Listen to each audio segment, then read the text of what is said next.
Maria José.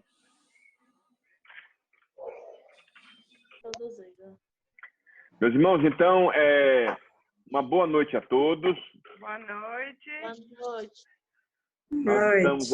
Boa noite. Nós estamos aqui com muita alegria. Hoje é a nossa quarta aula. É a nossa quarta aula. E nós vamos encerrar, então, o livro capítulo 20 de Apocalipse. Nós estamos estudando escatologia. Só fazendo aqui um rápido encerramento do resumo do que nós já vimos. Tá chiando, tá ruim para ouvir. Maria Helena Gonzaga. Não dá mais tempo, não. Nós vamos agora, então, ler o texto bíblico. Abra sua Bíblia aí, em Apocalipse, capítulo 20, o verso 11 ao verso 15.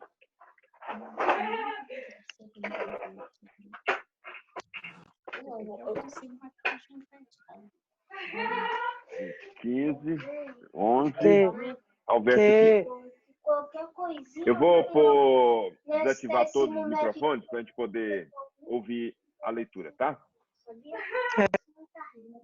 O juízo de Deus.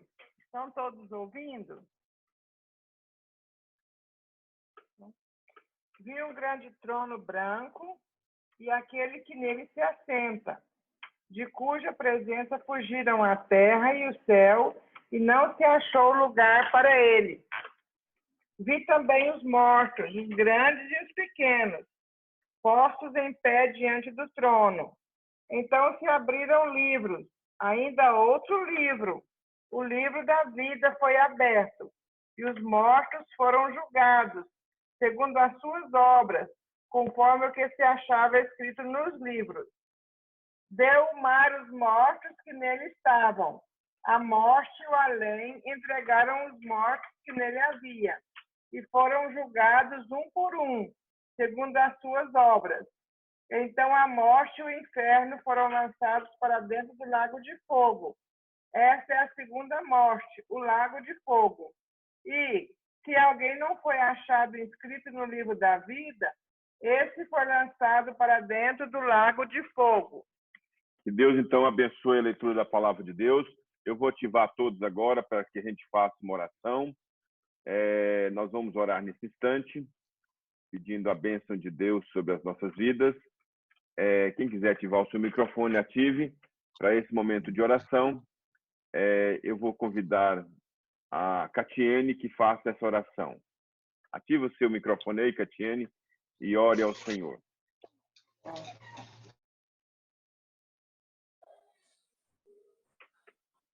Santo Deus eterno Pai, Deus de amor, Senhor, nós te damos graças, Senhor, por mais essa oportunidade de conhecer sobre Ti, Senhor, e pedimos que o Senhor ilumine as nossas mentes e prepare o nosso coração para ouvir essa mensagem tão importante, Senhor. Nós te louvamos, te damos graças em nome de Jesus. Amém. Amém. Meus irmãos, eu vou fazer um pequeno resumo, vou fazer no máximo 5 minutos, para a gente poder ver o que já viu, para poder dar continuidade. Hoje nós vamos ver do verso 11 ao verso 15, e é sobre o juízo final. Eu vou compartilhar aqui uma tela. A tela que eu vou compartilhar.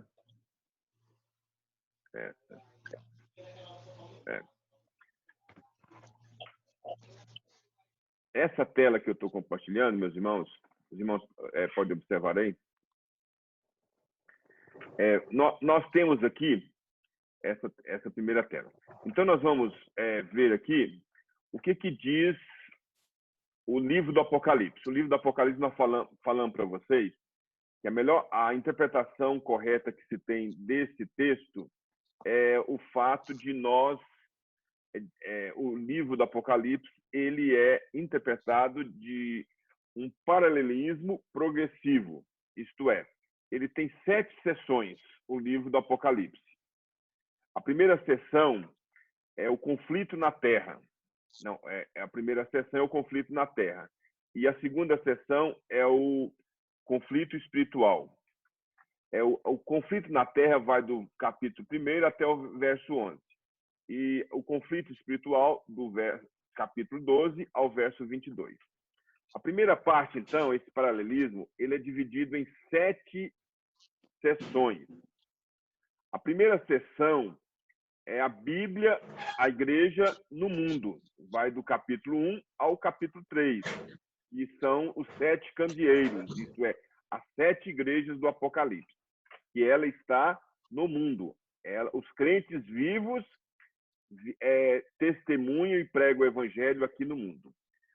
Do capítulo 4 ao capítulo 7, que é a segunda seção, são 7 selos.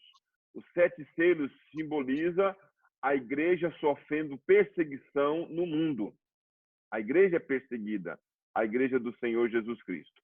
Depois nós encontramos o juízo parcial de Deus sobre aqueles que perseguem a igreja, sobre o mundo, que são as 7 trombetas. Vai do capítulo 8 ao capítulo 11.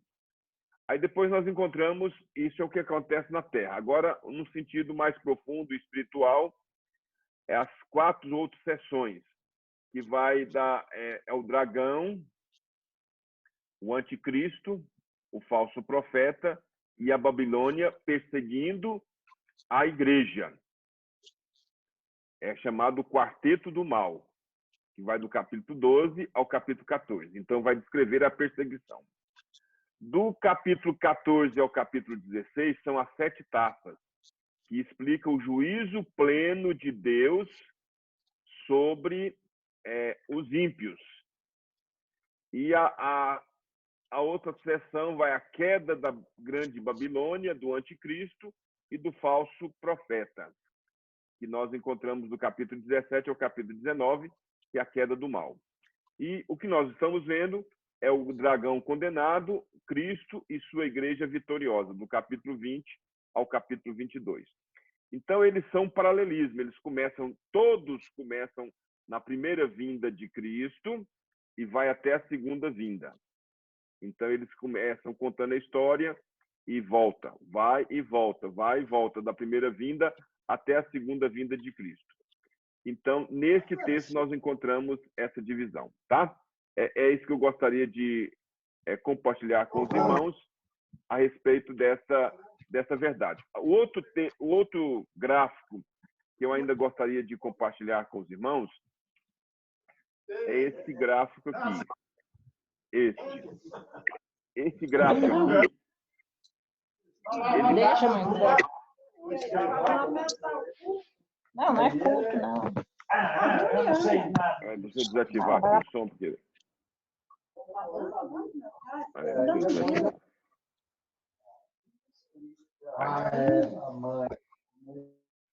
Deixa eu voltar, então. O gráfico que eu quero compartilhar é esse que nós estudamos, que é Apocalipse, capítulo 20 e 21. Nós estudamos nos versículos anteriores que Satanás, é o capítulo 20, o verso 1 e 3, Satanás é preso. Isso acontece não depois da segunda vinda, acontece na primeira vinda de Cristo. Então, está bem nesse gráfico aqui, não sei se vocês estão acompanhando. O primeiro gráfico aqui, acontece a prisão de Satanás e ele é preso para que o evangelho possa chegar até nós. Então, quando o evangelho é pregado, Satanás não pode mais cegar o entendimento dos eleitos. E ele aceita Jesus, porque Satanás não engana mais a igreja. Não engana mais aquele que é escolhido, aquele que é do Senhor. E o milênio acontece. Nós cremos no milênio, mas ele está acontecendo no céu. Milênio existente no céu. Aqui é a caminhada da igreja. E quando aqueles que morrem em Cristo, eles vão para os céus e eles estão reinando com Cristo. O milênio, ele acontece, mas ele acontece não na terra. Não haverá reino milenar na terra. O reino milenar acontece no céu. E ele começou na primeira vinda e vai até a segunda vinda de Cristo.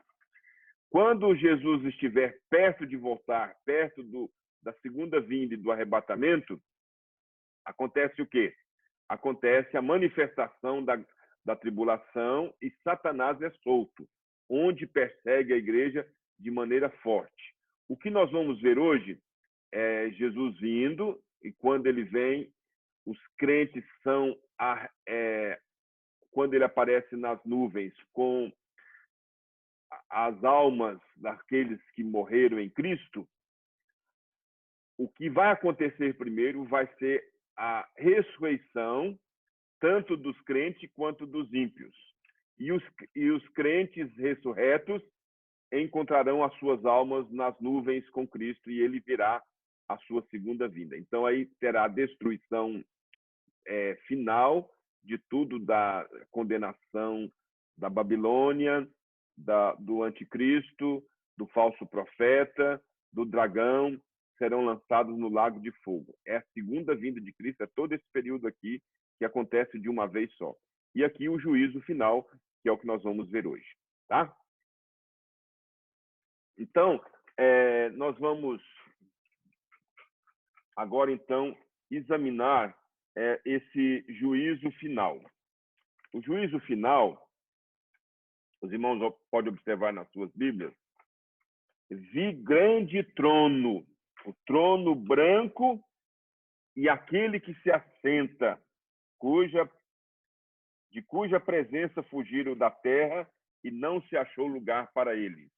Então, a primeira coisa que acontece no juízo final é que Cristo se assenta no trono como juiz. É o que está no verso 11. O verso 11 está descrevendo Jesus assentado no trono. A primeira vinda de Jesus, ele veio como Salvador, nasceu numa manjedoura, ninguém tinha lugar para ele hospedar, mas ele nasceu numa manjedoura, foi perseguido por Herodes, Herodes queria matá-lo. Toda essa parte que Jesus vem de maneira humilde. A segunda vinda, ele virá e ele assentará no trono branco.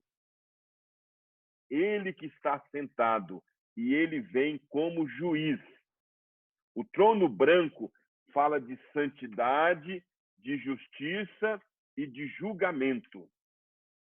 Então, Jesus assenta no trono, e nesse trono não existe quem vai escapar. Todos serão julgados. Não tem compra de sentença. Todos serão julgados de maneira santa e justa. O juiz está sentado e ele fará o julgamento. Diante dele, o próprio universo se encolhe. É o que diz o texto, né? Os céus e a terra fugiram. É como se tivesse, diante de toda a justiça, diante de tudo aquilo que Jesus veio fazer, a terra e os céus se encolhem. A terra será redimida do seu cativeiro. Lá em Romanos nos fala sobre isso. Romanos 8, 21 nos fala dessa verdade, onde a terra aguarda, ela geme, aguardando a manifestação de Jesus. Então, a terra ela não será destruída, mas ela será transformada. Deus há de fazer novos céus e nova terra. Esse novo céu e nova terra não significa que ele vai destruir essa terra e fazer outra. Ele vai renovar. A palavra fazer novo céu e nova terra não significa outra coisa, mas significa renovar aquilo que já era. Então, a terra não será destruída, mas ela será transformada. Então, esse é o que está expressando no verso 11. E Jesus é o juiz diante de quem todos vão comparecer. A Lúcia vai ler o texto aqui em Atos 17, 31. Jesus é o juiz e diante deles todos vão comparecer. Quando Jesus vem, todos ressuscitam. Acontece a vinda de Jesus, ele vem com aqueles que foram mortos em Cristo e reinavam com Jesus por 1000 anos, o reino é nos céus. O que acontece? Quando ele chega nas nuvens, acontece a ressurreição. E aí são ressurretos os crentes e os não crentes. Os crentes eles são levados até as nuvens e encontram com a sua alma. É a ressurreição. A ressurreição é a união do corpo e da alma, assim como a morte é a separação do corpo e da alma. A ressurreição é a união. Então, eles serão levados à primeira ressurreição, e os crentes que estiverem vivos, eles serão arrebatados.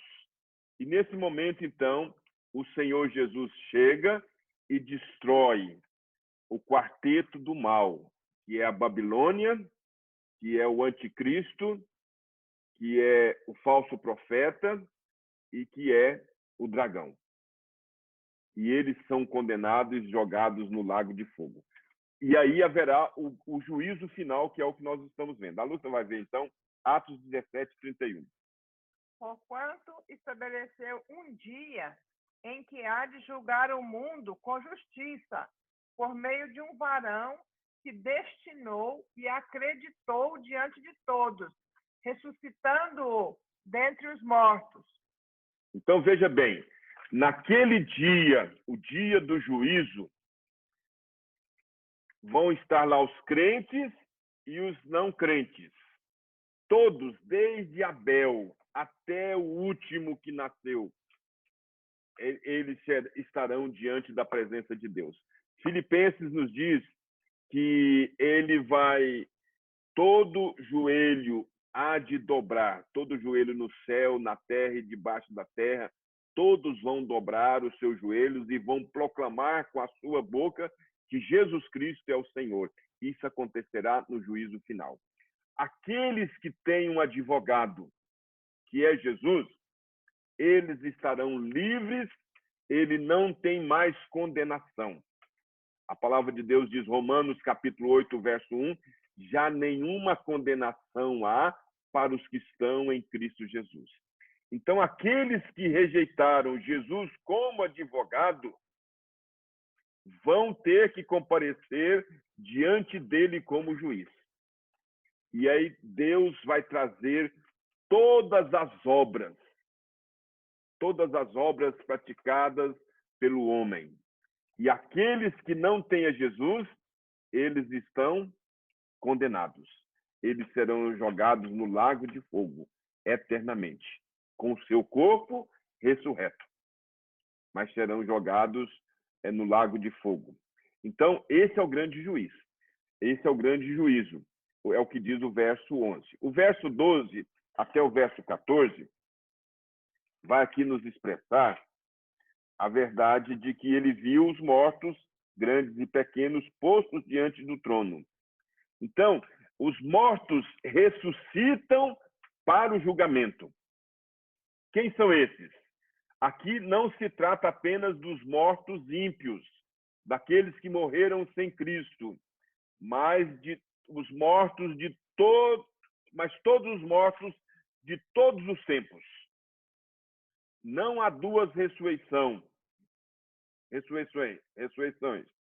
Há apenas uma, a ressurreição quando Jesus vem. Tanto a ressurreição dos que morreram em Cristo, quanto a ressurreição daqueles que morreram sem Cristo. Aqui, a única ressurreição geral de todos os mortos, de todos os tempos. Crentes e ímpios ressuscitam no mesmo dia, no dia que o Senhor Jesus estiver voltando. Então haverá a ressurreição. E eles vão estar diante de quem? Diante do tribunal, diante do juízo final, diante desse trono onde está esse trono branco, onde vem o julgamento. O julgamento será universal e ele também será individual. Olha o que diz o verso 13. Deus deu o mar os mortos, que nele estavam, a morte e o além entregaram os mortos que neles haviam, e foram julgados, um por um, segundo as suas obras. Cada um vai prestar conta das suas obras. Aqueles que têm a Jesus Cristo como seu Salvador, eles não serão condenados. Eles não serão condenados. Aqueles que não têm a Jesus Cristo, eles estão condenados, porque não têm um Salvador. E o momento de receber esse Salvador é hoje e agora. Ele é o nosso Salvador. Então, esse julgamento ele será tanto universal, como diz o texto aqui, um por um. Já pensou? Bilhões e bilhões de pessoas. Hoje nós somos 7 bilhões de pessoas vivas. E os que já morreram antes de nós? Todos eles, desde Abel, desde aquele primeiro crime, quando Caim matou Abel, desde ele até o último, vão estar um por um, serão julgados segundo as suas obras. Aqueles que estão em Cristo serão salvos. Um por um, segundo as suas obras. Ninguém escapará. Todos estarão perante o tribunal de Deus. Aqueles que têm um advogado, que é Jesus, estão salvos. Aqueles que não têm a Jesus como advogado, terão como juiz. O verso 12 também diz que os mortos serão julgados segundo as suas obras. Este julgamento será justo e universal. E aí, interessante, os livros, aqui apresenta 2 livros. Os livros serão abertos e todos serão julgados segundo o que está escrito nos livros. Olha só, nós seremos julgados pelas palavras, obras, omissões e pensamentos. Até as nossas intenções, as nossas motivações, tudo serão julgados. Aquilo que fizemos, as nossas obras, as nossas palavras, a graça de Deus e a responsabilidade humana caminham juntas. Pelas obras, ninguém pode ser justificado diante de Deus. Pelas obras, todos nós seríamos condenados. O juízo final será diferente dos tribunais da terra. Lá terá um juiz, mas não jurados. Acusação, mas não defesa. Sentença, mas não apelo. Não há nenhuma maneira de escapar desse julgamento. E a única maneira de escapar desse julgamento é confiar agora no Senhor Jesus. Alguém, Lúcia, lê aí João, capítulo 5, o verso 24. Quem quiser, abra na sua Bíblia aí. João 5, 24.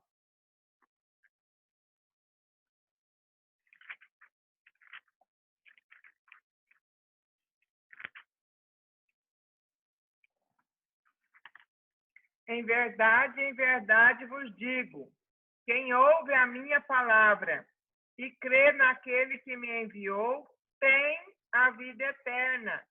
Não entra em juízo, mas passou da morte para a vida. Então, veja bem, aqueles que têm a Cristo, nesse julgamento, não serão condenados. Mas aqueles que não têm a Cristo serão condenados pelas suas obras. Aqui nós voltamos, então, a Apocalipse, capítulo 20, o verso 15. E o verso 15 diz, então, o seguinte: e se alguém não for achado inscrito no livro da vida, esse será lançado dentro do lago de fogo. Veja bem, o critério para a salvação não são as obras, como nós ouvimos isso, esse é o Evangelho de Jesus Cristo. E naquele dia do julgamento, o critério não são as obras, mas a graça de Deus. Ninguém pode ser salvo nesse dia pelas obras, pois o livro da vida é aberto. Quem tem o nome escrito nele não é lançado no lago de fogo. É o que diz o versículo aqui. Se alguém não for achado inscrito no livro da vida, esse será lançado no lago de fogo. Então, quando o livro abrir, se o nome da pessoa não estiver lá, ele será lançado no lago de fogo. Isso nos mostra que os salvos estão praticando esse julgamento. Os salvos estão salvos em Cristo Jesus. Os que não têm o nome escrito no livro da vida serão lançados no lago de fogo, isto é, a segunda morte. Ele morreu fisicamente, agora ele morre, sendo chamado a segunda morte. Ele morre eternamente. A eterna separação de Deus. Somente os salvos têm os seus nomes escritos no livro da vida. Aquele que aceitou a Jesus como seu Salvador, o seu nome está escrito no livro da vida. Essa é a mensagem maravilhosa de Deus para nós. Então, o critério nesse grande dia do juízo é esse. O trono branco estará lá. Jesus está nesse trono, não como advogado, mas como juiz. Todos aqueles que foram ressuscitados, tanto crentes quanto não crentes, estarão perante o tribunal de Deus. E eles, então, serão julgados perante as suas obras. Aqueles que têm a Cristo como advogado, como Salvador, eles estão livres da condenação. Estão livres do juízo. Aqueles que têm o seu nome escrito no livro da vida, eles também têm a salvação. Porque se o nome não for escrito, não for achado escrito no livro da vida, ele será lançado no lago de fogo. Então, veja bem, meus irmãos, o verso 14, voltando aqui, é interessante, porque ele diz o seguinte: então a morte e o inferno foram lançados para dentro do lago de fogo. Esta é a segunda morte, o lago de fogo. Então, veja bem, meus irmãos, aqui a própria morte e o inferno serão lançados no lago de fogo. A morte é o estado que a pessoa se encontra quando ele morre, ou sem estar em Cristo. E o Hades é o lugar. Os dois andam conectados. Quando a morte e o inferno são lançados no lago de fogo, finda também a autoridade que eles exerciam no tempo cósmico. Isto é, Deus acabará no juízo final com a morte. A morte já não existirá mais. Ela não fará mais parte de quando estivermos na eternidade com o Senhor. A morte é o último inimigo a ser vencido. Ele será vencido no juízo final, porque Jesus, como juiz, pegará a morte e jogará no lago de fogo. O inferno é o lugar onde os ímpios são atormentados no estado intermediário. A pessoa morre sem Cristo, ele vai para o inferno. Mas o inferno também, ele será o quê? Ele será lançado no lago de fogo. O inferno é o lugar onde os ímpios são atormentados no estado intermediário, isto é, quando ele morre até a ressurreição. Porque na segunda vinda de Cristo, aqueles que morreram sem Cristo ressuscitarão, isto é, o seu corpo se unirá à sua alma. E eles serão julgados pelas suas obras, e por não terem a Cristo, e por não ter o seu nome escrito no livro da vida, eles serão lançados no lago de fogo. Depois da segunda vinda e do juízo, não haverá mais separação entre o corpo e a alma, nem no céu, nem no inferno. Olha só o que Deus fará. A vitória de Cristo sobre os seus inimigos, ela será completa e final. Nós já estamos observando que antes do juízo final, Deus já lançou no lago de fogo quem? A Babilônia, o anticristo, o falso profeta e o dragão, que é Satanás. Aí, então, ele chama toda a humanidade, coloca diante do trono branco e faz o julgamento. Aqueles que estão em Cristo estão salvos. E aqueles que não têm a Cristo será lançado no lago de fogo. Agora, veja bem, meus irmãos. O tormento dos inimigos de Deus e dos ímpios serão eternos. É o que diz o verso 10 e o que diz o verso 15.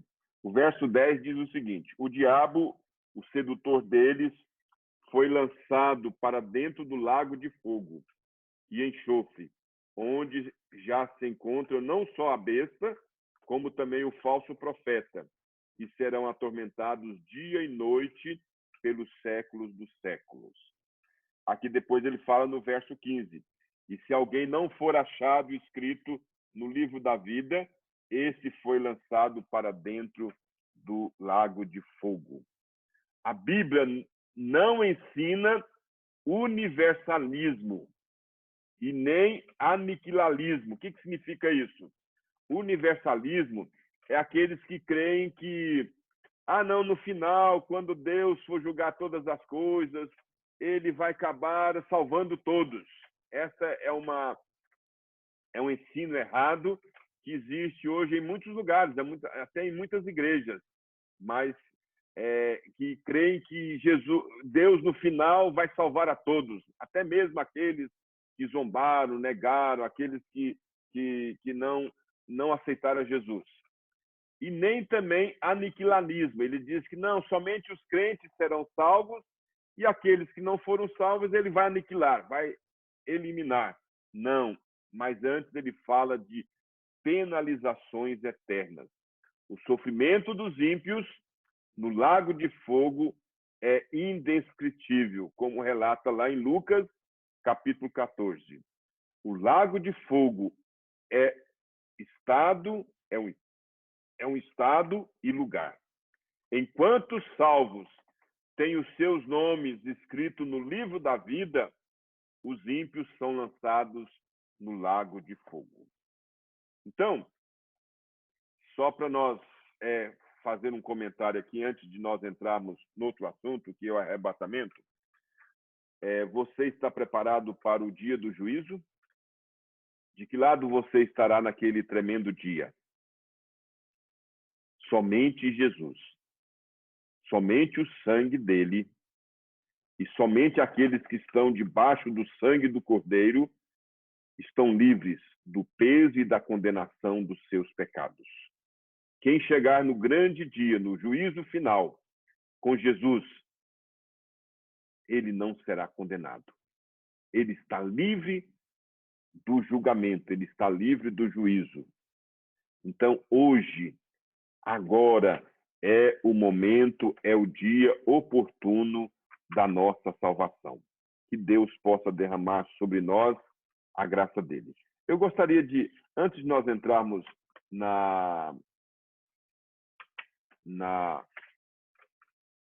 arrebatamento, eu gostaria só de fazer aqui uma conclusão a respeito do capítulo 21. Depois nós podemos até estudar esse capítulo 21, que fala como vai ser o lugar onde os crentes, depois da segunda vinda, depois do juízo final, onde será o lugar onde nós vamos estar. O triunfo final de Deus. Ele diz que nós vamos ter novos céus e nova terra. E nós estaremos em toda a eternidade com Deus.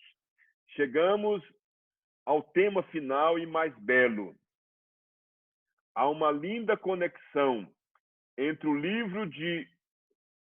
primeiro livro da Bíblia e o último livro, entre Gênesis e Apocalipse. A Escritura, ela se assemelha.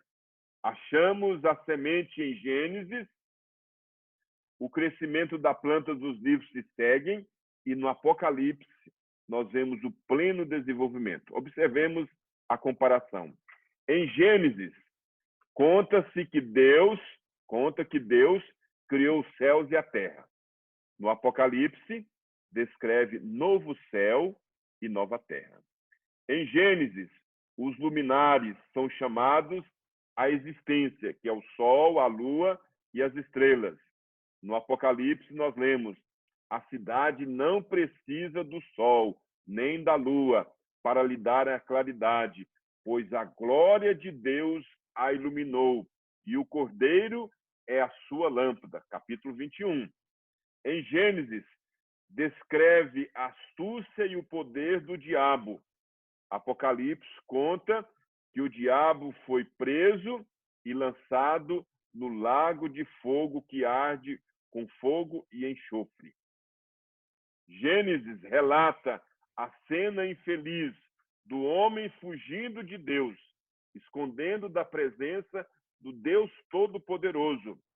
Apocalipse conta a mais linda e íntima comunhão entre Deus e o homem redimido. Eis o tabernáculo de Deus com os homens. Deus habitará com eles. E, finalmente, enquanto Gênesis mostra a árvore da vida com um anjo para guardar o seu caminho, Apocalipse restaura ao homem o direito de ter acesso a ela, para que assista o direito à vida eterna. Só fazendo essa conclusão, lá no Jardim do Éden tinha duas árvores: a árvore da vida e a árvore do conhecimento do bem e do mal. O homem não podia tocar nela. O homem tocou em qual árvore? A árvore do conhecimento do bem e do mal. Por que Deus expulsou o homem do Jardim do Éden? Para que ele não comesse da árvore da vida, porque senão ele ficaria eternamente morto. Agora, no Apocalipse diz que tem essa árvore também, e dela nós teremos acesso para que nós possamos viver eternamente com Deus. Teremos acesso à árvore da vida. Que Deus possa nos abençoar. E agora, então, nós vamos entrar no assunto que nós também gostaríamos de entrar hoje, que é sobre o arrebatamento. Eu vou só fazer aqui uma ativação de todos os microfones. Se alguém quiser ativar o seu aí, ative. Se você tiver alguma pergunta do que nós falamos sobre o juízo final, o momento é oportuno. Alguns estão com o microfone fechado. Se quiser ligar para falar, eu ativei todos aqui. Levanta a mão e faça a sua pergunta. Alguém tem alguma pergunta sobre esse final do capítulo 20 de Apocalipse? Os que não é crente, eles vão ter uma segunda chance de 1000 anos. É depois que vai ser jogado no lago de fogo, que vai ser arrebatado, ou é antes? Não. Aqueles que são... Quando a pessoa morre, ele já está com o seu destino realizado. Quando a pessoa...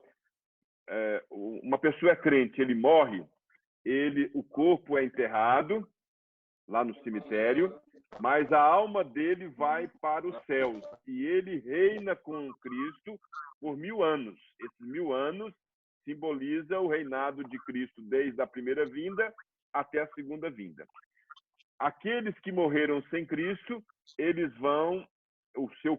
separam o corpo da alma, o corpo é enterrado lá no cemitério também, mas a alma dele vai para o lugar de tormento, que é o inferno. Quando Jesus voltar, haverá a ressurreição, tanto dos crentes quanto dos incrédulos, quanto daqueles que não aceitaram a Jesus.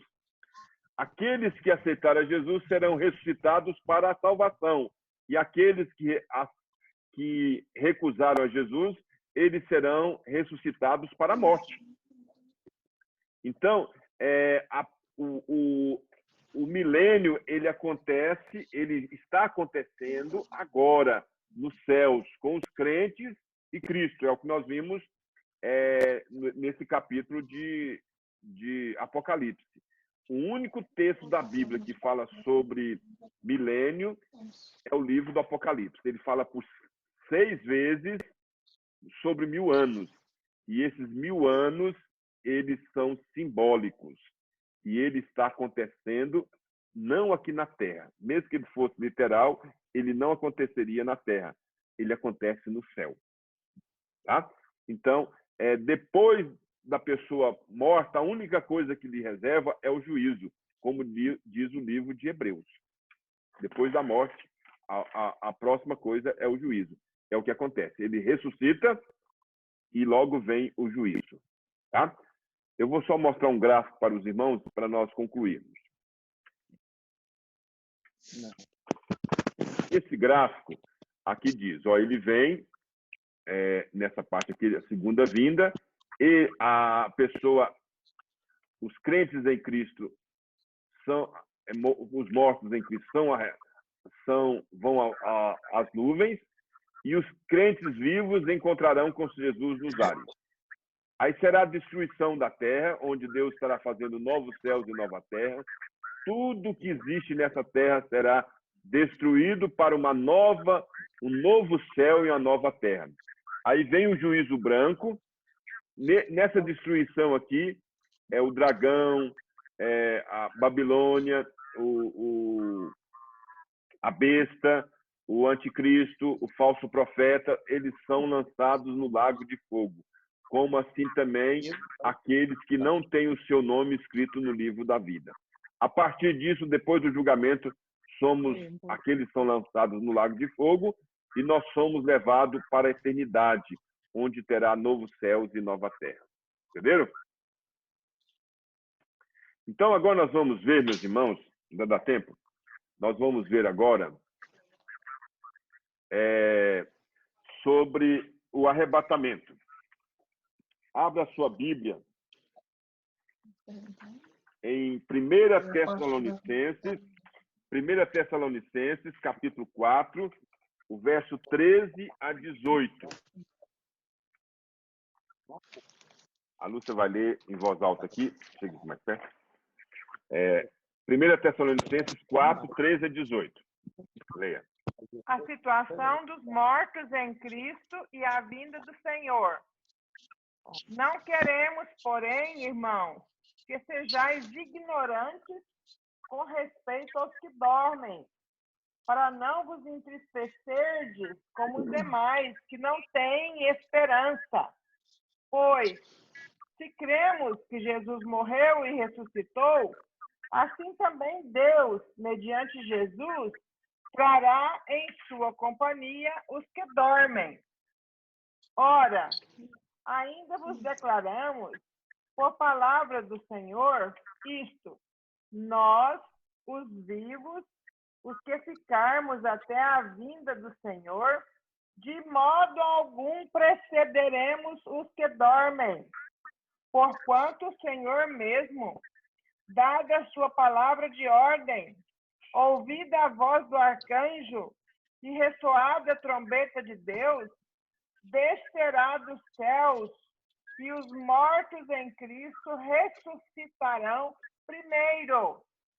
Depois, nós, os vivos, os que ficarmos, seremos arrebatados juntamente com eles entre nuvens para o encontro do Senhor nos ares, e assim estaremos para sempre com o Senhor. Consolai-vos, pois, uns aos outros com estas palavras. Então, meus irmãos, esse é o texto que nós encontramos sobre arrebatamento na Bíblia. E esse texto, Paulo está em 1 Tessalonicenses, é a instrução que ele está dando sobre o que é popularmente chamado de arrebatamento. O arrebatamento é um transporte milagroso de todos os crentes vivos aos céus no retorno de Jesus. Quando Jesus vier, ele retornará e ele estará nos céus, nas nuvens. E os mortos em Cristo ressuscitarão, aqueles que estão em Cristo, e serão arrebatados e encontrarão Jesus nas nuvens. E nós também, aqueles que estiverem vivos, se nós estivermos vivos até esse dia, nós seremos, através desse transporte milagroso, todos os vivos estarão com o Senhor. Há muitas informações erradas sobre esse evento, mas as passagens nos dá a verdade definitiva sobre isto. Paulo deixou claro que o retorno de Jesus, ele não vai ser secreto. Ele não será secreto. Será visível. O seu retorno será físico. O seu retorno será triunfante. Ele não mais virá com inferioridade ou submissão, como ele fez na primeira vinda. Mas ele vem com poder e glória. Os anjos disseram aos discípulos, quando Jesus estava sendo levado aos céus na sua ascensão, ele diz: esse Jesus que dentre vós foi assunto aos céus, virá do modo como viste subir. Assim, como ele partiu visivelmente nas nuvens, ele voltará visivelmente nessas nuvens, e todo olho verá. Esse vai ser um grande milagre que o Senhor realizará. E nós veremos todos. Hoje, por exemplo, nós estamos aqui, humanamente falando, cada um está na sua casa e nós estamos vendo um ao outro. Acontece humanamente falando, né? Um jogo lá no Japão e você, através da televisão, vê. Agora, Deus fará com que todas as pessoas vejam a sua vinda. Há uma visão que é bastante difundida hoje na igreja, que diz que Jesus vai voltar e arrebatar a igreja para fora do mundo. E então vai acontecer a grande tribulação até que ele volte novamente. Eu penso que essa visão é resultado de uma má interpretação do que o apóstolo está descrevendo nesta carta aos Tessalonicenses. Certa vez um pastor, ele estava conversando com outro que pensava dessa forma, desse arrebatamento secreto, e ele, que era um arrebatamento pré-tribulacionalista, então ele disse, não conheço. Ele disse para ele, não conheço um simples versículo na Bíblia que ensina que o arrebatamento vai ser antes da tribulação. Você pode me achar um? Ele disse que nunca esqueceu do que o pastor disse para ele. Não, eu não posso. Porém, foi o que me ensinaram desde quando eu era criança. Então ele disse para ele, vamos tirar a nossa teologia da Bíblia, ao invés daquilo que você aprendeu de forma errada. Vamos olhar para os eventos que Paulo escreveu. E primeiro ele notou, o Senhor mesmo descerá dos céus. É o que diz 1 Tessalonicenses, capítulo 4, versos 16 e 17. O Senhor mesmo descerá dos céus e os mortos em Cristo ressuscitarão primeiro. Depois, nós os vivos, os que ficarmos, seremos arrebatados juntamente com ele. O que dá a ideia que, quando Jesus chegar no céu, vai haver a ressurreição. E aí nós, eles vão ressuscitar primeiro, e depois, como se nós subíssemos, e seremos arrebatados juntamente com eles, entre as nuvens, para o nosso encontro com o Senhor nos ares. Então haverá um encontro nosso, tanto aqueles que morreram em Cristo, quanto aqueles que estiverem vivos. Nós não sabemos, eu não sei se eu vou estar vivo até esse dia, se ele vier enquanto eu estiver vivo, eu vou participar desse arrebatamento. Se não, eu vou estar reinando com Jesus até a sua vinda, e quando ele vier, eu virei com ele em sua alma, e quando nós estivermos nas nuvens, acontecerá o quê? Haverá ressurreição. O meu corpo que foi sepultado será levado até as nuvens, já com o corpo glorificado. Aqui vemos o propósito da vinda dos mortos e do arrebatamento no céu não é ir embora com Jesus enquanto ele estiver retornando. Ele não vai mais tirar o mundo permanentemente. Ele vai nos elevar para participar do seu triunfo, do seu retorno triunfal. Ele vai estar chamando assim: a minha igreja, o meu povo, encontrará comigo nos ares, tanto os mortos, tanto aqueles que morreram, quanto aqueles que estão vivos, me encontrarão nas nuvens, e eu descerei à terra para julgar o mundo. Eu descerei para vencer o dragão, o diabo, vencer o anticristo, vencer a besta, o falso profeta, a Babilônia, e aí virá o juízo final. Veja bem, quando as legiões romanas eram despachadas para ir a um país estrangeiro para uma campanha militar, os seus estandartes traziam as letras SPQR, que a abreviação significava o quê? O Senado e o povo de Roma. Entendia-se que em Roma as conquistas dos militares não era simplesmente dos políticos que governavam, mas de toda a população. Era o Senado e o povo, toda a população da cidade. O exército poderia ter ido a uma campanha de 2 ou 3 anos e, finalmente, quando os soldados retornavam, eles traziam prisioneiros em suas correntes.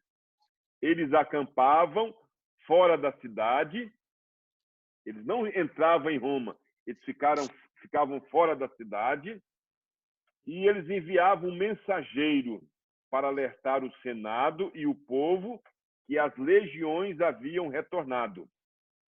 Quando essa notícia, então, chegava e espalhava, o povo, então, começava a receber os seus heróis. Quando tudo estava pronto, a trombeta soava, com isso os cidadãos saíam para onde o exército estava acampado e se juntava com os soldados em marcha na cidade. A ideia é que eles tinham participado do triunfo do seu exército vencedor. É exatamente a linguagem que Paulo usa aqui. Ele estava dizendo que quando Jesus voltar em seu poder vencedor, crentes, mortos e vivos, serão levados nos ares a encontrar com ele, não para ficar lá em cima, não para ir para os céus, mas para unir-se ao seu retorno triunfal, para participar da sua exaltação. Parece que o objetivo de Paulo aqui era confortar a igreja de Tessalonicenses, que estavam tristes com os seus entes queridos falecidos, aqueles que eram mortos nas arenas lá dos gladiadores, aqueles que eram cerrados no meio, aqueles que eram apedrejados por causa da sua fé em Jesus Cristo. Então, Paulo estava consolando e eles estavam dizendo que a grande conclusão é que eles participavam do ministério de Deus. Paulo assegurou que nenhum dos mortos em Cristo não vão perder o direito nenhum do seu retorno em Cristo.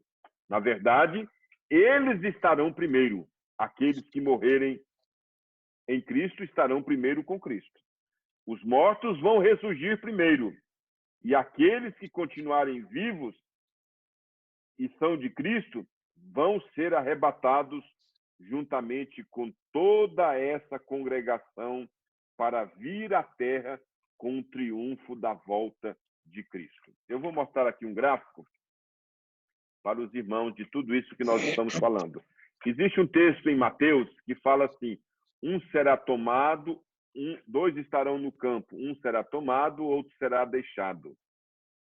Aquele que será tomado é aquele crente no momento da do arrebatamento, mas todo olho verá. Não existe essa ideia de um arrebatamento que é secreto. Todo olho verá.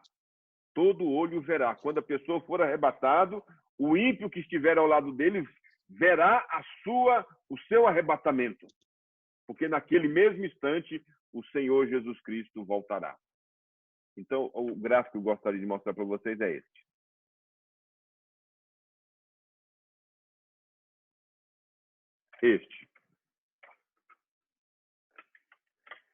Este gráfico, não sei se vocês estão observando, aí diz, Jesus reina com os crentes mortos por 1000 anos no céu. É a primeira vinda de Cristo até a segunda vinda. A segunda vinda de Cristo e o arrebatamento ocorrem no mesmo tempo.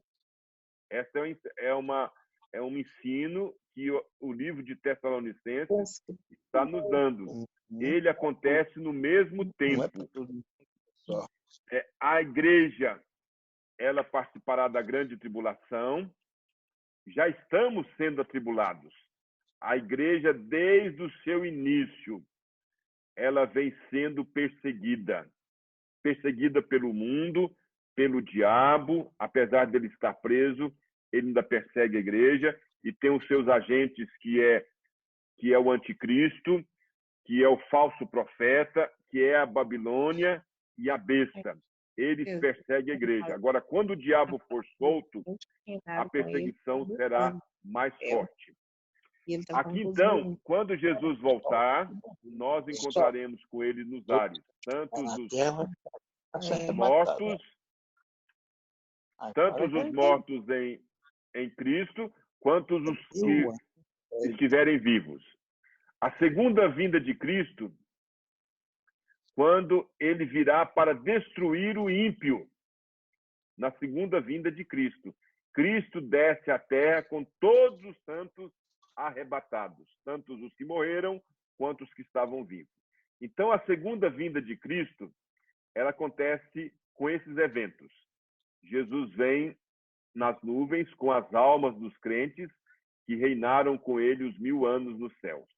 São aqueles que morreram, os nossos pais, que amavam a Jesus, que eram filhos do Senhor, os nossos irmãos, toda a igreja do Senhor Jesus, desde Abel, eles estão reinando com Cristo nos céus. O reino vai da primeira vinda até a segunda vinda. Depois acontecerá a primeira coisa, ele virá nas nuvens, e depois vem a ressurreição dos mortos, os crentes e os ímpios. Os crentes o seu corpo será glorificado e será levado até as nuvens, onde encontrará a ressurreição, o encontro da alma com o corpo. Os ímpios também serão ressuscitados, o seu corpo, junto com a sua alma, para o trono branco. Depois acontecerá o quê? O arrebatamento dos crentes vivos. O arrebatamento dos crentes vivos. Corpos, teremos com o piscar e abrir dos olhos, o nosso corpo será transformado. Com o piscar e abrir dos olhos, e nós seremos arrebatados para encontrar com o Senhor. É o que nos diz o texto aqui. E acontecerá o quê? A queda, na hora que o Senhor Jesus vier, acontecerá a queda da Babilônia, do anticristo, do falso profeta, do dragão, e eles serão jogados no lago de fogo. Eles serão jogados no lago de fogo. E depois disso, que o diabo, o anticristo, a Babilônia, o falso profeta serão lançados no lago de fogo, haverá o juízo final. Isso tudo é um evento só. O juízo final estará os crentes e os ímpios. Os crentes, eles estão livres do julgamento e da condenação, porque o sangue de Cristo, a graça de Cristo, nos dá salvação. Se nós fôssemos depender das nossas obras, seríamos lançados no lago de fogo, assim como os ímpios. Os ímpios que não tiveram Jesus como seu advogado, como seu salvador, naquele dia terão como juiz, eles serão lançados no lago de fogo.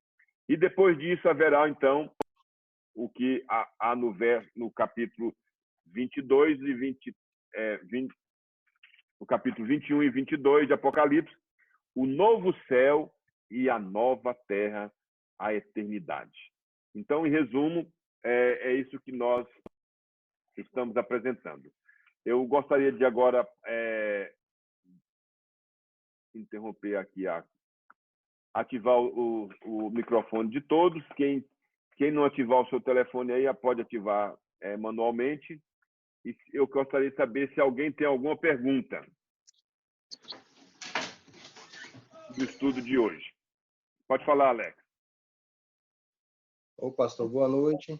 Boa noite, Pastor, meu irmão. eu queria saber se, quando formos arrebatados, seremos arrebatados com o corpo e alma ou só a alma, os vivos, né? Não, a ressurreição, quando a pessoa morre, é a separação do corpo e da alma. Então, o corpo vai para a terra, para o pó, e a alma vai a Deus. Os crentes passam a viver com Jesus, reinando esse milênio que acontece no céu. Quando Jesus vier, Jesus virá com as almas dos mortos.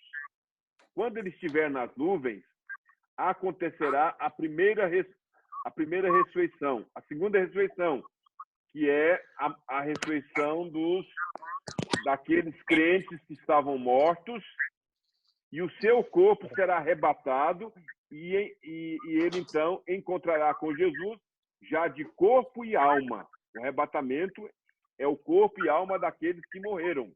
E isso acontecerá primeiro com eles.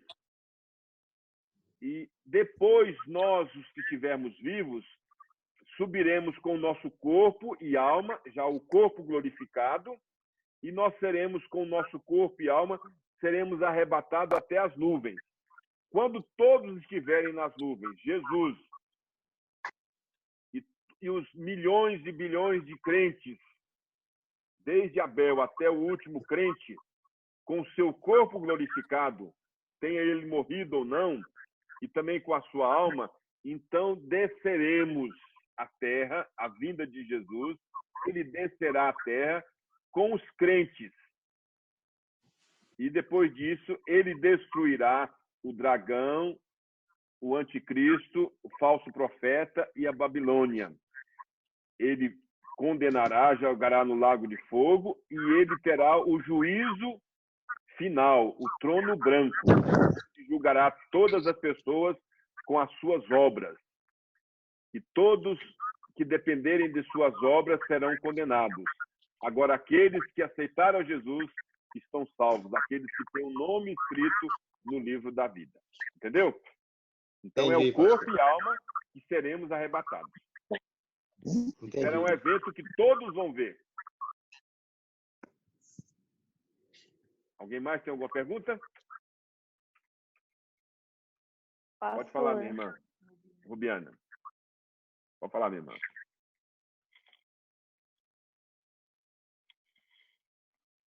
Não, É a não Catiene. tem. Pode falar, Catiene.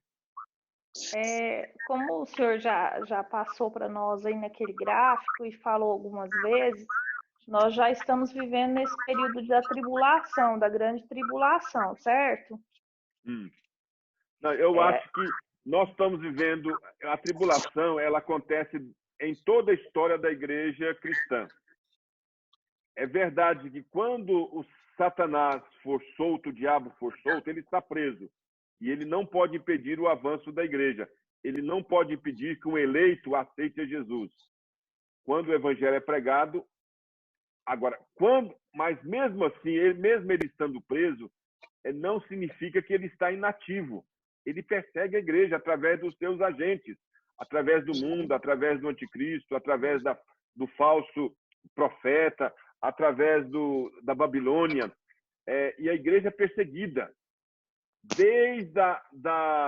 Desde o início da igreja, pessoas morrem por amor a Jesus. E crentes são perseguidos. perseguidos muitas vezes no lar, perseguido na sociedade, perseguido no trabalho. O crente, ele é um ser perseguido. É o grupo mais perseguido no mundo hoje. Não são as minorias, mas são os crentes. Agora, quando o diabo for solto, a perseguição será maior. Tanto que Jesus vai abreviar os dias por causa dos eleitos. Mas a igreja passará se nós estamos passando por tribulações, a igreja passará por uma tribulação muito maior ainda. E será no campo da mente, no campo físico, porque o falso profeta é aquele que quer enganar a sua mente, deixar de você seguir a Jesus para seguir as falsas religiões, seguir as vãs filosofias. Então, a grande tribulação, ela vem tribulações na vida. Por exemplo, uma noite na França, foram mortos 160 mil crentes. Meu Deus. Numa muita coisa. Numa noite. Isso é uma tribulação. Na igreja primitiva, eles eram mortos, jogados assim. Hoje a gente vai para o estádio para assistir um jogo de futebol. Mas naquela época, eles iam no estádio, lá no Coliseu de Roma, que existe até hoje, eles iam lá, acho que a Glaucia já esteve lá visitando, mas nesse lugar os crentes eram jogados e a população ficava vendo os crentes serem comidos, trucidados pelos gladiadores e pelos animais. E também houve perseguições, eles eram cerrados no meio, como diz lá em Hebreus capítulo 12, cerrados no meio, homens da qual o mundo não era digno deles, mas eles morreram pela perseguição da igreja. Hoje, nos países muçulmanos, nos países que atingem a África, que atingem o Oriente Médio e que atingem a Ásia, você ser crente lá é muito difícil. Você pode perder a sua vida por ser crente. Muitos são mortos. Hoje, na China, onde nós compramos tudo de lá e onde também veio esse coronavírus, os crentes lá não podem se reunir. As igrejas, eles estão aproveitando esse momento de pandemia de coronavírus, eles estão destruindo todos os lugares onde tem a cruz. Meu Deus. É um dos países onde tem muitos crentes, mas eles estão sendo perseguidos. Então, isso é uma tribulação. Agora, quando o diabo for solto, a perseguição do anticristo, a perseguição de todos os agentes, o falso profeta, será maior. Mas quando eles estiverem pensando, destruímos a igreja, acabamos com a igreja, vamos fulminar a igreja, o Senhor Jesus Cristo voltará e destruirá com o sopro da sua boca. Isso é a guerra do Armagedon. A guerra do Armagedon é essa. Jesus, com a sua boca, ele destruirá o anticristo, destruirá o falso profeta, destruirá a Babilônia e o dragão. E depois ele julgará os homens. Mas ele destruirá todos aqueles que perseguem a sua igreja. Então, por isso que o livro do Apocalipse é um livro de consolo. Aqueles crentes que estavam morrendo, João estava dizendo, você está morrendo, mas você vai reinar com Cristo. E um dia, esse corpo que foi trucidado, que foi comido pelos leões, que foi jogado na fogueira, ele será ressuscitado. E esse corpo, com a sua alma, viverá eternamente no novo céu e na nova terra. Essa é a mensagem do livro do Apocalipse. Essa mensagem tem que deixar os nossos corações, nós que amamos a Jesus, o nosso coração com toda a ousadia de servir a Jesus, de amar a Jesus com todas as nossas forças. Porque nós somos a igreja do Senhor Jesus Cristo. Ela é vitoriosa. Ela vence com Jesus. E por isso que João está dando essa carta de consolo Apocalipse é uma carta de consolo à igreja sofrida. Ela é vitoriosa, é o que o apóstolo João estava dizendo. Cristo é vitorioso e a igreja também. Satanás e todos os perseguidores da igreja serão destruídos. Tá? Alguém mais tem alguma pergunta? Parece que a Rubiane tinha uma pergunta. Pastor, sou Oi. eu a mãe tá. dela. Não, o Tá celular bom. dela deu um probleminha ali. Ela queria saber, essa Babilônia que o senhor fala, é uma pessoa, é uma cidade, é o quê? Essa Babilônia, ela é um sistema Ah, tá. corrupto, é um sistema que quer destruir a vida da igreja. E aí? A Babilônia, ela é chamada também a Grande Meretriz, que é descrita aqui no livro do Apocalipse. Ela simboliza todo esse sistema que quer destruir a nossa vida com Deus. Por exemplo, a perseguição de Satanás, ela não se dá apenas fisicamente. Mas ela se dá de quê? Também no mundo das ideias.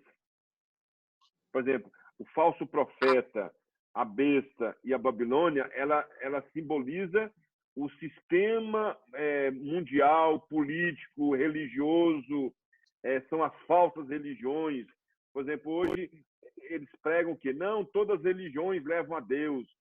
E tudo isso é a grande meretriz, Agora, a única pessoa que vai existir no final é o anticristo. Esse vai surgir nós já vivemos o espírito do anticristo, aqueles que são contra Cristo. Mas há de surgir um grande governador do mundo e ele vai, então, achar, nossa, nós vamos seguir este homem, nós vamos seguir a esse. Este é o anticristo. Então, há de surgir desses... e Satanás também é uma pessoa, ele existe. Ele é... Agora, na verdade, ele não é o dono do inferno, Satanás. Ele será condenado no lago de fogo. Quem comanda tudo isso não é Satanás, é Jesus. Então, a Babilônia, ele é um sistema religioso, filosófico, que quer fazer com que a gente não siga a Jesus, mas siga ideias humanas, siga ideias desse sistema longe de Deus. Entendeu, Rubiana? Entendi, pastor. Deus abençoe, querida. Alguém mais? Amém. Nosso Tem tempo que já dar problema avançou. no celular bem nessa hora, né, pastor? Não tem problema. Tem o celular da mãe. Meus Tem o irmãos, celular da mãe. nós vamos encerrar. Se alguém tiver mais alguma pergunta, eu posso responder. Mas eu gostaria de dizer que na próxima quinta-feira, nós vamos estudar um assunto muito importante. Os sinais da vinda de Cristo. Aí nós vamos tratar também dessas questões, o que é a Babilônia, o que é o anticristo, o que significa esse coronavírus, os terremotos, o esfriamento espiritual das pessoas, a falta de amor, as catástrofes que estão acontecendo no mundo. Nós vamos, então, estudar, baseado no livro de Mateus, capítulo 24, sobre os sinais. Jesus não disse o dia que vai voltar, mas ele falou, algumas coisas vão estar acontecendo e aí então eu virei. E nós vamos ver que muitos desses sinais estão acontecendo nos nossos dias. Então, nós não sabemos o dia que Jesus vai voltar, mas nós temos evidências, sinais que ele falou. Jesus Cristo mesmo que falou essas palavras. Então, na próxima quinta-feira, nós vamos ver esse estudo. Ariadne, você tem alguma pergunta?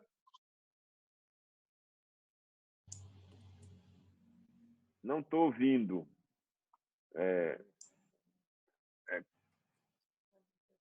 Pastor, Ela está com som. Ariadne, qual que é a sua pergunta? Alguém tem mais alguma pergunta? não, é que a Maria, eu deixei 2 perguntas aí no chat para você responder depois. Lá no grupo. Tá, você deixou? Eu Deixei. respondo e põe lá no WhatsApp, tá? Tá bom. No WhatsApp ou você quer... Não, lá no pessoal? grupo da igreja. Clube da igreja. Meus irmãos, então vamos encerrar pedindo que Deus nos dê uma noite de paz e saber que você está servindo ao Deus verdadeiro. Você tem uma pergunta, Alex? Só uma perguntinha. É sobre a marca da besta, pastor. É o quê?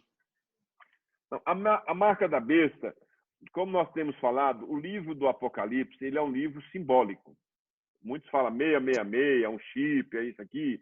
Não, a marca da besta, ele é uma coisa simbólica. Quando você aceitou a Jesus como seu Salvador, lá em Efésios, capítulo 1, acho que o verso 13 e 14, nos fala que você foi selado com o Santo Espírito da promessa. Você tem um selo. Mas esse selo não é visível. Mas você tem. Assim também, a pessoa não crente, ele carrega o selo de que ele pertence. Você carrega o selo de que você pertence a Deus, e aquele que não é crente, ele carrega esse selo que ele não pertence a Deus. Então, esse 666, ele é um símbolo, é uma marca, é um selo de que a pessoa tem, de que ele não pertence a Deus, até que ele se encontra Jesus como Salvador. Mas essa marca da besta, como a besta também ele simboliza um sistema longe de Deus, seja religioso, político ou filosófico, assim também a marca desse sistema, ele é simbólico. Assim como você está marcado com o selo do Espírito Santo, você não tem esse selo do Espírito Santo na sua testa, mas você tem ele em sua vida. Assim também o homem sem Deus, ele tem esse selo, que é o selo da besta. Tá? Então ele não é literal, ele é simbólico, como é o Novo Testamento. O que não é simbólico no Novo Testamento são as verdades da qual ele estava expressando, que é a vinda de Cristo, que é a sua segunda vinda, que é o julgamento. Isso são literais, isso vão acontecer. Mas ele usa símbolos para expressar essas verdades. Entendeu? Entendi. Então vamos orar? Mas a Bíblia não fala sobre um chip que quem tem a marca da besta que usa na fronte ou na palma da mão, não sei. Não, esse chip foi mais a invenção dos homens, porque nem quando João escreveu, não tinha chip. Chip é uma coisa moderna, dos nossos dias. Mas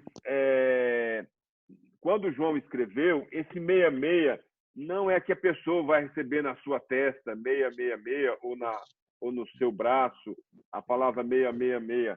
Não, é a pessoa que ela não tem a Cristo, ela já tem essa marca. Então ele será julgado, como diz. O que não é crente, né? O que não é crente, ele tem essa marca. Olha o que diz o texto aqui em Apocalipse. Apocalipse 20 diz assim: vi também as almas decapitadas por causa do testemunho de Cristo, isso é, os crentes, bem como por causa da palavra de Deus. Tantos quanto não adoraram a besta, nem tampouco a sua imagem, e não receberam a marca na fronte e na mão. Então aí está falando o quê? Daqueles que não são crentes. Quando eles falam dos não crentes, eles falam daqueles que têm a marca da besta. Marca da besta são aqueles que seguem Satanás e os seus agentes, que não aceitaram a Jesus. Esses carregam a marca da besta. Agora, quando eu me converto, eu sou selado. Eu sou selado com o Santo Espírito da promessa. Olha o que diz Efésios. Efésios, capítulo 1, diz o seguinte: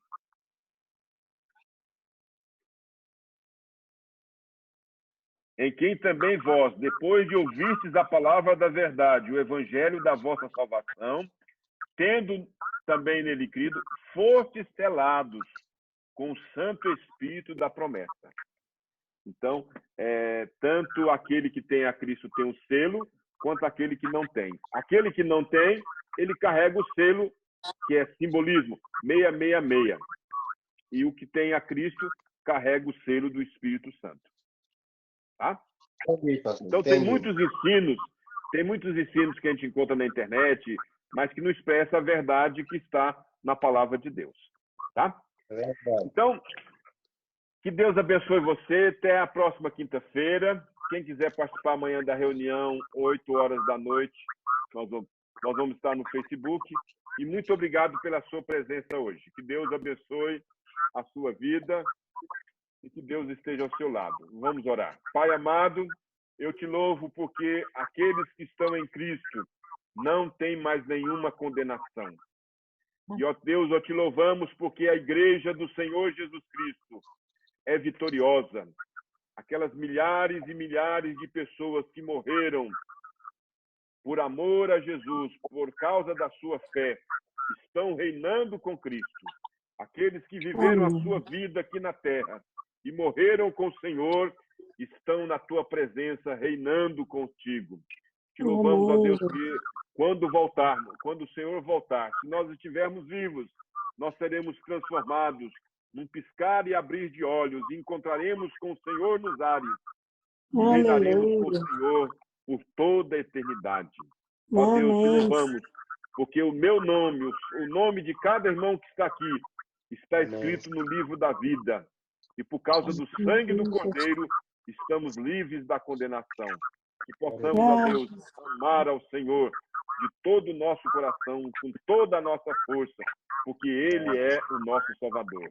Que Deus assim, derrame sobre nós a sua graça. E nós oramos no nome de Jesus. Amém. Amém. Deus te abençoe. Tenha uma noite de paz. Descanse. Estão todos abertos. Quem quiser dar um tchau aí, quem quiser acionar o seu celular, o seu microfone aí, para dar um tchau. Minha esposa está aqui. Querida, me ajuda. Boa noite para vocês. Deus abençoe a todos vocês. Um abraço a todos que participaram, tá? Boa noite. Boa noite. Deus abençoe, meus irmãos. Tchau, Lúcia. Tchau.